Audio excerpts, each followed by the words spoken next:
जितनी निंदा की जाए, भर्त्सना की जाए, वो कम है। गिरफ्तारी हो गई है, लेकिन जो संदेश जाना चाहिए वो संदेश देने में मुख्यमंत्री जी विफल रहे हैं, संकोच किए हैं।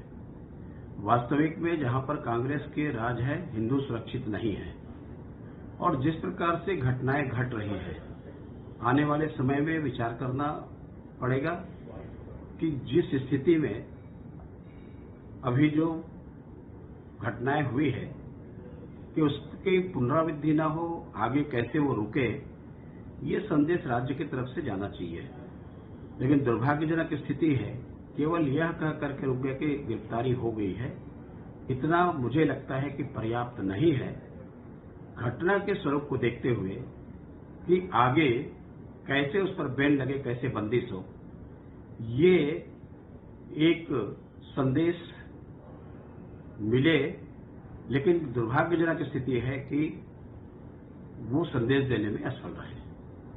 बिहार और उत्तर प्रदेश में जिस तरह की घटनाएं हुई, यहाँ पे भी होना चाहिए, इस तरह का विरोध दर्ज होना चाहिए, उस पर क्या? अग्निपथ इस देश के सेना के लिए लंबे अध्ययन के बाद लगातार 89 से जिसपे सेना के वरिष्ठ अधिकारी काम कर रहे थे और एक उनकी सोच भी थी और एक कार्य योजना का हिस्सा भी था, एवरेज एज कैसे कम किया जाए सेना का, 32 साल से कम करके 26 साल की तक के डेट के लिए आ जाता है।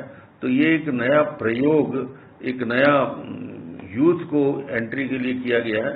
अब इसमें कांग्रेस के हमारे मित्र भूपेश बघेल जी जिस प्रकार की बात कर रहे हैं, कांग्रेस के हमारे विधायक जिस प्रकार की बात कर रहे हैं, वो छत्तीसगढ़ को भी इस प्रकार के आंदोलन जिसमें रेलवे को आग लगाने की बात कर रहे हैं, तो मुझे लगता है कि ये पूरी का पूरा कांग्रेस पार्टी पूरे हिंदुस्तान में इस प्रकार के आंदोलन को जन्म देके, जिस भूपेश सरकार ने अपने चुनावी वादा भी पूरा नहीं किया, उन्होंने कहा था बेरोजगारी भत्ता दूंगा, जो बेरोजगारी भत्ता नहीं दिया वो आज बोलता है कि 4 साल के लिए सेना में जाएंगे, उसके बाद क्या करेंगे। अरे एक बार सेना में जो चला गया, जो वर्दी पहन लिया, उसकी स्थिति ऐसी रहती है, वो इतना मानसिक रूप से मजबूत होता है कि देश के लिए अपनी जान निछावर करने के लिए तैयार होता है। उसके ऊपर शंका किया जा रहा है कि नक्सली ना बन जाए, ये तो एक छोटी मानसिकता और सोच है।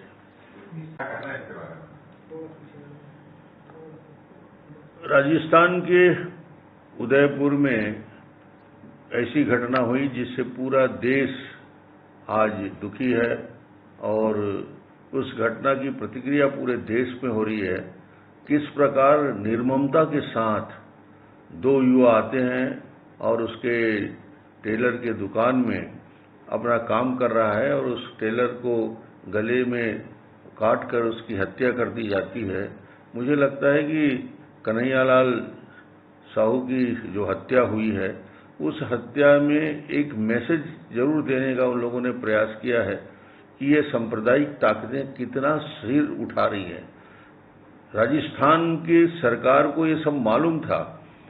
कन्हैयालाल ने शिकायत की थी कि उसे धमकी दी जा रही है और धमकी कारण यही था कि नुपुर शर्मा के समर्थन में सोशल मीडिया में पोस्ट डालने की सजा उन्होंने घोषित कर दिया था कि उसके गला काटा जाएगा। और इस घटना की शिकायत के बाद भी उसकी ना सुरक्षा की व्यवस्था की गई, ना किसी प्रकार के प्रबंध किए गए। मुझे ऐसा लगता है कि राजस्थान में और जहाँ जहाँ कांग्रेस की सरकार है, ऐसी ताकतें सिर उठा रही हैं, इनके ऊपर कोई प्रतिबंधित कार्रवाई मालूम होने के बाद भी नहीं करते। छत्तीसगढ़ में भी घटनाएं हुई, कवर्धा की घटना में लोग अभी भूले नहीं हैं कि क्या स्थिति हुई और सांप्रदायिकता की ताकत कितनी बढ़ती जा रही है, सांप्रदायिक ताकतें कितने मजबूत होते जा रहे हैं।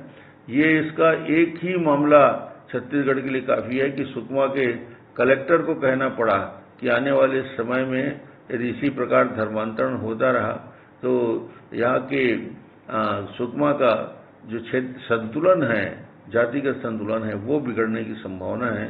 तो ये ऐसी ताकतों के खिलाफ पूरे देश में आक्रोश है और मुझे लगता है कि अभी तक सरकार के मुखिया का जो स्टेटमेंट आया मुख्यमंत्री का, वो भी ऐसी बातें कर रहे हैं जैसे वो अपने इस पूरे घटना का सफाई देने के लिए आए हैं। मैं इस घटना की घोर निंदा करता हूं और पूरे राजस्थान ही नहीं पूरे देश में ऐसी ताकतों के खिलाफ सख्त कार्रवाई की जरूरत है।